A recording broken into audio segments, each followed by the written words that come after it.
Ano ang ibig sabihin ng pagsisisi? Nangangahulugan ito na malalim na pagbabago, pagbabago ng takbo ng iyong buhay, pagbabago sa iyong mga ginagawa, at pagbabago ng bawat aspeto ng iyong pag-iral.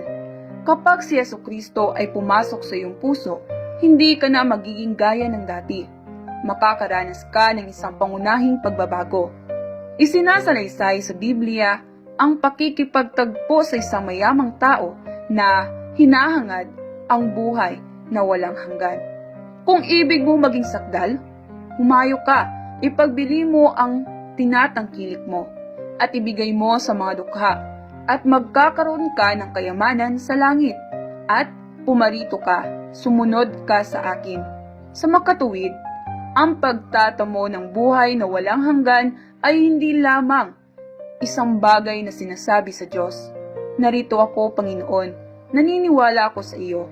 Nangangahulugan ito ng pagkakaroon ng pusong nagsisisi, pagtalikod sa iyong mga dating paraan, pagtalikod sa dating mga hangarin, at pagsisikap na maging isang taong matuwid.